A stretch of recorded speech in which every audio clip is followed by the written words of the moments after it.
청취자 여러분 환영합니다. 자, 한번 파헤쳐보죠. 오늘 우리가 다룰 주제는 2026년 3월 초 현재 전 세계 AI 시장의 가장 거대한 병목 현상이죠. 바로 메모리 장벽을 둘러싸고 벌어지고 있는 치열한 기술 패권 전쟁입니다. 네, 청취자님들도 아마 최근 며칠 사이 반도체 업계 뉴스가 진짜 숨가쁘게 돌아가고 있는 거 많이들 느끼셨을 겁니다. 맞아요. 삼성전자가 세계 최초로 HBM4 양산에 돌입하면서 던진 엄청난 승부수, 그리고 미국의 강력한 제재 속에서도 무서운 속도로 역습을 시작한 중국 화웨이의 홍종 테크 전략, 이 두 가지를 청취자님이 이해하기 쉽게 핵심만 딱 짚어보는 겁니다. 여기서 정말 주목할 만한 흥미로운 점은요. 지금 우리가 목격하고 있는 이 현상이 단순히 누가 칩을 더 많이 파느냐 이런 점유율 경쟁이 아니라는 거예요. 아, 단순한 경쟁이 아니다. 네, 이것은 다가올 차세대 AI 생태계의 룰을 누가 정하느냐를 둔 말 그대로 생존 게임입니다. 생존 게임이요? 그렇죠.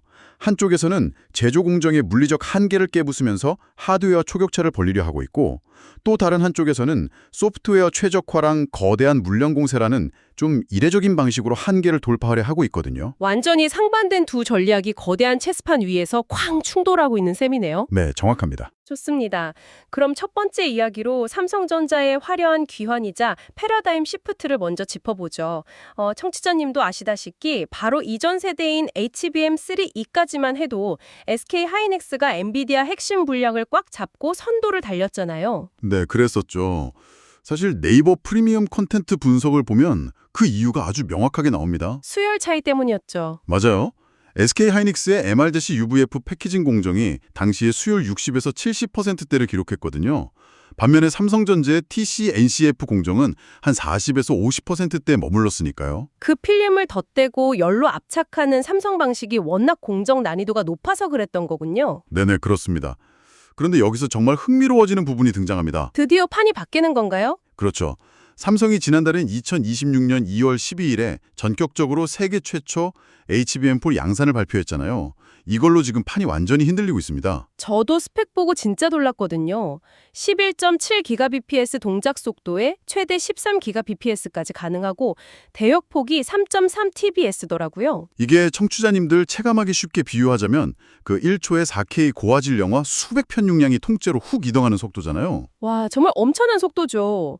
데이터에 굶주려 있는 AI 모델들한테는 단순한 업그레이드가 아니라 완전 새로운 생명줄이나 다름없는 겁니다. 맞아요, 생명줄. 게다가 그 속도가 국제 반도체 표준 기구인 JEDC의 기준 속도 8Gbps를 무려 46%나 뛰어넘은 거예요. 46% 초과 달성이네요. 네, 그리고 데이터가 오가는 출입구 역할을 하는 I/O 핀 개수를 기존 1024개에서 2048개로 정확히 2배 늘렸습니다. 출입구를 2배로 늘렸다. 근데 어제 리포트 보면서 제가 완전히 시선을 뺏긴 대목이 따로 있었거든요. 스펙 수치도 놀랍지만 진짜 결정적인 혁신은 칩 가장 밑바닥, 그러니까 베이스 다이 제조 공정을 아예 바꿨다는 거 아닌가요? 네, 바로 그 지점입니다. 기존에는 이 베이스 다이를 일반적인 D램 메모리 공정으로 만들었잖아요. 그렇죠, 메모리니까요. 그런데 HBM4부터는 I/O 핀이 2배로 늘어나니까 필연적으로 전력 소모랑 발열 문제가 심각해질 수밖에 없단 말이죠. 여기서 삼성이 꺼내든 카드가 바로 자사의 파운드리 4나노 로직 공정을 HBM 밑바닥 칩에 적용한 겁니다. 아, 파운드리 공정을 메모리에 썼다. 이거 고층 빌딩으로 치면 건물 더 높게 쌓으려고 단순히 튼튼한 콘크리트 기반 다지는 걸 넘어서 아예 1층 지하실 전체를 초고효율 스마트 그리드 시스템으로 설계해버린 느낌이랄까요? 와, 아주 정확하고 직관적인 비유입니다. 파운드리 로직 공정을 쓰면 칩 내부 회로를 훨씬 미세하게 그릴 수 있거든요. 아하, 미세하게. 네, 그래서 데이터 처리 효율은 극대화하면서도 전력 소모는 획기적으로 줄일 수 있는 거죠. 이것을 더 큰 그림과 연결해보면 삼성이 왜 이번 HBM4에서 그렇게 강력한 자신감을 보였는지 딱 알 수 있습니다. 삼성만의 무기가 있다는 거군요. 맞습니다. 삼성전자는 전 세계에서 유일하게 메모리, 로직 설계, 파운드리, 그리고 패키징까지 이 모든 과정을 자체적으로 다 해결할 수 있는 원스톱 솔루션 기업이거든요. 아, 다른 회사들은 그게 안 되나요? 그렇죠. 경쟁사인 SK 하이닉스는 TSMC의 12나노 파운드리 공정에 의존해야 하고 마이크론은 여전히 D램 기반 베이스 다이를 고수하고 있는 상황입니다. 그렇군요. 그래서 삼성이 가진 이 구조적 강점이 HBM4 시대에 이르러서 드디어 엄청난 폭발력을 갖게 된 겁니다. 최근 조직 개편만 봐도 의도가 명확해요.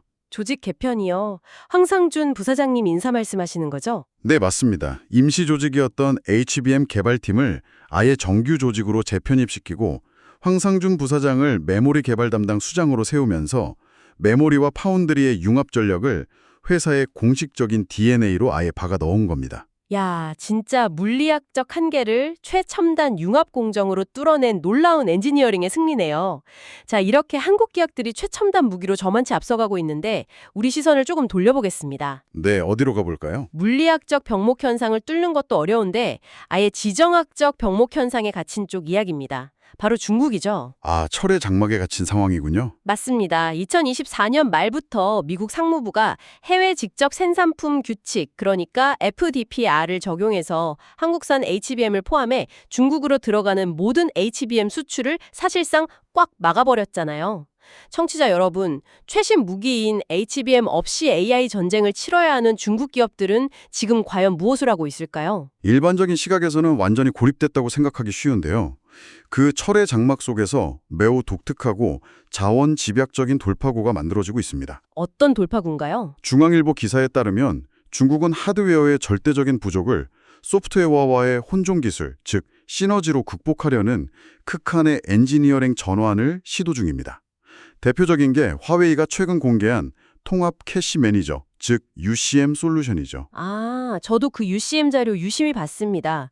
원래 기존 AI 연산에서는 방대한 데이터를 무조건 비싸고 빠른 HBM에 다 몰아넣으려고 하잖아요. 내 속도가 생명이니까요. 그런데 화웨이의 UCM은 데이터 중요도를 소프트웨어가 스스로 판단해서 아주 자주 쓰는 핵심 데이터만 자체 HBM에 두고 상대적으로 덜 중요한 데이터는 일반 디램이나 느린 SSD로 쫙 분산시켜 버린다는 거죠. 맞습니다. 아주 훌륭한 전략이죠. 화웨이 주장에 따르면 이걸로 추론 지연 시간을 최대 90%까지 줄였다고 하던데 이 수치 그대로 믿어도 되는 건가요?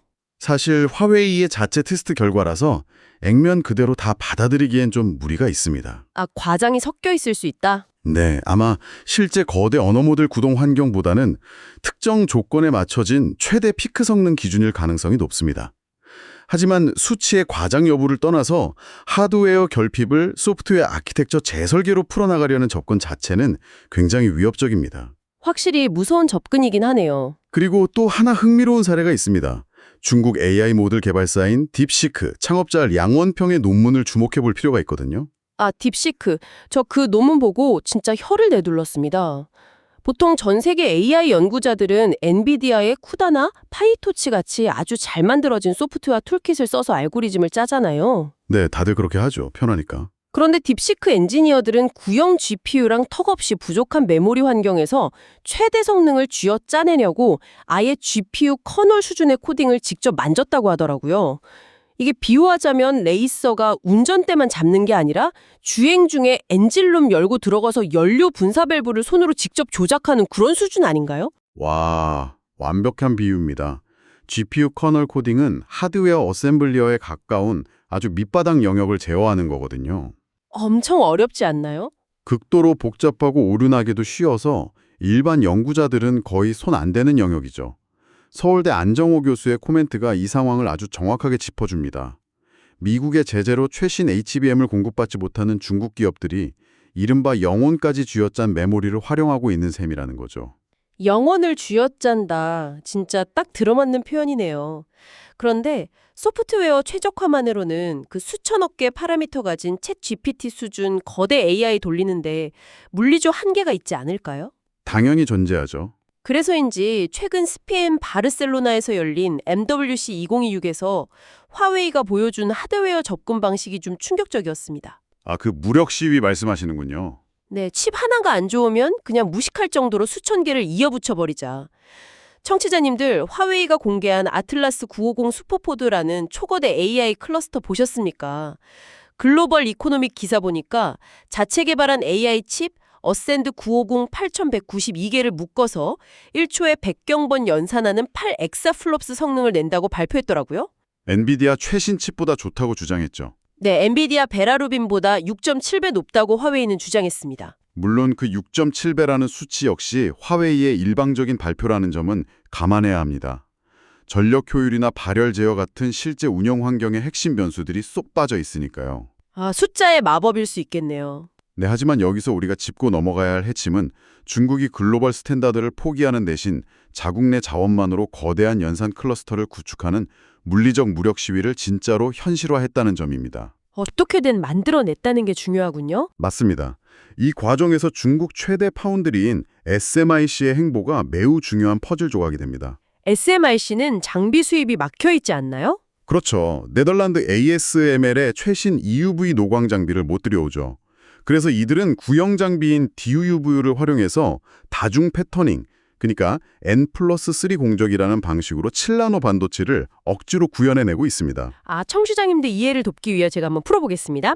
EUV 장비가 아주 가느다란 선을 단번에 싹 그릴 수 있는 첨단 샤프 펜슬이라면 구형 DUV 장비는 두꺼운 마커펜인 거잖아요. 네, 아주 적절합니다. 그 두꺼운 마커로 얇은 회로를 그리려다 보니까 여러 번 덧칠하고 깎아내는 다중 패터닝 방식을 쓰는 거고요.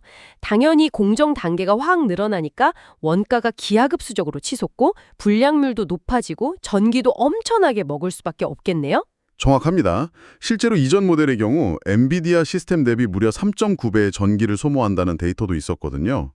비즈니스 논리로만 보면 사실 도저히 수지타산이 안 맞는 실패한 공정입니다. 실패한 공정인데 계속하나요? 네, 여기서 판을 흔드는 무서운 사실이 등장합니다. 이런 압도적인 비효율에도 불구하고 현재 SMIC의 설비 가동률이 96%를 돌파했습니다. 96%요? 거의 풀가동이네요. 심지어 1년에서 2년 내에 첨단 로직 반도체 생산 능력을 현재 월 2만 장 수준에서 무려 10만 장 규모로 5배나 늘리겠다는 대규모 증설 계획까지 실행에 옮기고 있습니다. 와, 경제적 이익을 완전히 포기하고 국가적 생존에 그냥 모든 걸 베팅하고 있는 거군요. 어쩐지 창신 메모리 같은 중국 내 메모리 기업들이 자체 개발한 HBM3 샘플을 화웨이에 공급하기 시작했다는 뉴스도 최근에 있더라고요. 맞습니다. 미국 규제라는 거대한 벽 앞에서 중국은 글로벌 기술 생태계 편입을 포기하는 대신 자국 내에 완벽하게 독립적인 반 엔비디아 생태계이자 독자 HBM 공급망을 강제로 완성해 나가고 있는 겁니다. 이건 이윤 추구 경쟁이 아니에요. 막대한 국가 자본을 쏟아부어서 만드는 고도의 자원집약적 생존 전략이죠. 아, 그렇군요. 그래서 이게 다 무슨 의미일까요? 청취자님, 한쪽에서는 삼성전자가 파운드리와 메모리를 융합한 HBM 소로 기술 초격차 시대를 열어젖히고 있고, 다른 한쪽에서는 화웨이와 SMIC가 제재의 철조망 안에서 칩 수천 개 이어붙이고 소프트웨어 극한으로 쥐어짜면서 독자 생태계 구축하고 있습니다. 네, 완전히 두 갈래 길로 나뉘었죠. 화웨이가 당장 2026년부터 자체 HBM 탑재한 어센드 950PR을 출시하겠다고 공언했는데 그동안 중국 시장의 반도체에 꽤 팔아왔던 한국 기업들은 앞으로 이 상황을 어떻게 돌파해야 할까요? 이미 한국 기업들의 탈중국 전략, 즉 디리스킹은 데이터로 아주 선명하게 나타나고 있습니다. 기업 공시 자료를 보면 삼성전자의 중국 매출 비중이 2021년에는 약 30%에 달했거든요. 근데 최근엔 10%대까지 급감했습니다. 엄청 줄었네요. SK하이닉스는 어떤가요? SK하이닉스 역시 한때 30%를 웃돌던 비중이 최근 20에서 30% 선으로 축소되었죠. 대신 한국 반도체의 거점은 북미와 유럽으로 빠르게 이동 중입니다. 새로운 시장으로 완전히 방향에 튼 거군요. 네, SK하이닉스가 미국 인디애나주에 첨단 AI 메모리 패키징 생산기지 건설하고 있고 삼성전자도 용인 반도체 클러스터 등 국내외 핵심 거점을 강력하게 밀어붙이고 있죠. 그렇군요. 하지만 이 대목에서 청취자님들도 당연히 궁금해하실 텐데요. 세계 최대 시장 중 하나였던 중국이 사실상 떨어져 나가는 상황인데 한국 반도체 기업들이 이전처럼 막대한 흑자를 계속 낼 수 있을까요? 이 대목에서 정말 중요한 질문이 제기됩니다. 시장이 좁아지면 수익이 줄어들 거라는 게 일반적인 상식이니까요. 하지만 대신증권 리포트를 보면 매우 흥미로운 전망이 나옵니다. 어떤 전망이죠? 2026년 한국 메모리 반도체 영업이익률이 범용 D램 기준으로 무려 80%대, 그리고 낸드 플래시 역시 50% 중반에 달할 거라는 예측입니다. 네. 범용 D램 영업이익률이 80%대요? 이거 제조 원가 빼고 남는 마진이 그 정도라는 건 거의 애플이나 구글 같은 독점적 플랫폼 기업 수준 마진 아닌가요? 어떻게 이런 수치가 반도체 제조업에서 가능한 거죠? 아이러니하게도 HBM 중심의 재편이 오히려 범용 메모리의 공급 부족을 불러왔기 때문입니다. 제조사들이 돈이 되는 HBM 생산 라인에 설비를 다 올인하다 보니까 역설적으로 일반 PC나 서버에 들어가는 범용 DRAM 공급이 꽉 막혀버린 거죠. 아, 공급이 타이트해지니까 가격이 천정부지로 치솟는 거군요. 맞습니다.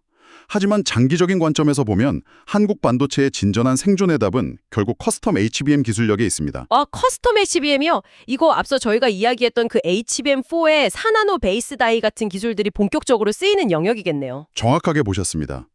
삼성과 SK하이닉스는 중국의 빈자리를 완전히 상쇄하기 위해서 구글, 아마존, AMD, 엔비디아 같은 북미 빅테크 기업들을 자사의 기술 생태계에 완벽하게 묶어두어야만 하거든요. 이제 고객 맞춤형으로 간다는 거죠. 네, 빅테크 기업들은 이제 똑같은 규격의 HBM을 넘어서 자신들이 설계한 AI 가속기 아키텍처에 아주 딱 맞는 맞춤형 메모리를 원하고 있습니다. 그래서 삼성이 차세대 로드맵을 꺼낸 거군요. 네, 삼성이 2027년에 커스텀 HBM 출하를 계획하고 또 연산 기능을 메모리 자체에 통합하는 CHBM이나 칩을 수직으로 결합하는 ZHBM 같은 차세대 로드맵을 선제적으로 쫙 제시한 것도 바로 이 빅테크들의 까다로운 입맛을 맞춰서 대체 불가능한 파트너가 되기 위함입니다. 자, 청취자 여러분, 오늘 정말 방대하고 깊이 있는 이야기들을 나누어 보았습니다. 요약하자면 현재 삼성전자는 HBM4 세계 최초 양산과 파운드리 융합 혁신으로 물리적 초격차를 확 벌이고 있습니다. 네, 맞습니다. 반면에 중국 화웨이와 딥시크 등은 강력한 제재 속에서도 구형 하드웨어를 소프트웨어 최적화로 보완하고 수천 개 칩을 결합하는 극한의 역습을 전개하고 있죠. 이 복잡하게 얽힌 AI 기술 패권 전쟁의 최전선을 오늘 저희와 함께 탐구해 주셔서 감사합니다. 오늘 이야기를 마무리하면서 청취자 여러분 스스로 생각해 보실 만한 도발적인 질문을 하나 던지고 싶습니다. 네, 어떤 질문이죠? 오늘 우리는 딥시크나 화웨이가 최신 하드웨어 부재를 극복하려고 GPU 커널 코딩이나 메모리 분산 같은 소프트웨어 최적화 기술을 극한으로 끌어올리는 걸 봤잖아요. 네, 엄청난 생존 본능이었죠. 그렇다면 만약 미래에 이런 소프트웨어 최적화 기술이 단순히 중국의 생존 전술을 넘어서 전 세계 AI 산업의 보편적인 패러다임으로 자리 잡는다면 과연 어떨까요? 와, 보편적 패러다임이 된다면요. 글로벌 AI 기업들이 무조건 비싸고 수급도 어려운 최첨단 커스텀 HBM에만 의존할까요? 아니면 소프트웨어 효율을 극대화해서 상대적으로 저렴한 범용 메모리로도 충분히 AI를 구동하는 새로운 효율성의 시대를 열게 될까요? 와, 정말 핵심을 찌르는 질문이네요. 저는 이 질문이야말로 앞으로 AI 하드웨어 시장 전체의 판을 뒤흔들 가장 무서운 잠재적 변수가 아닐까 생각합니다. 기술의 한계를 자본으로 뚫을 것인가, 아니면 천재적인 효율성으로 우회할 것인가. 청취자님, 이 흥미로운 화두에 대해서는 각자 일터나 투자 관점에서 한번 깊게 곱씹어 보시는 것도 아주 좋은 지적 자극이 될 것 같습니다. 오늘 저희가 준비한 딥다이브는 여기까지입니다. 앞으로도 쏟아지는 정보들 속에서 핵심을 꿰뚫어 보는 호기심 잃지 마시길 바랍니다. 다음에도 가장 날카롭고 흥미로운 분석으로 찾아오겠습니다. 함께해 주셔서 감사합니다.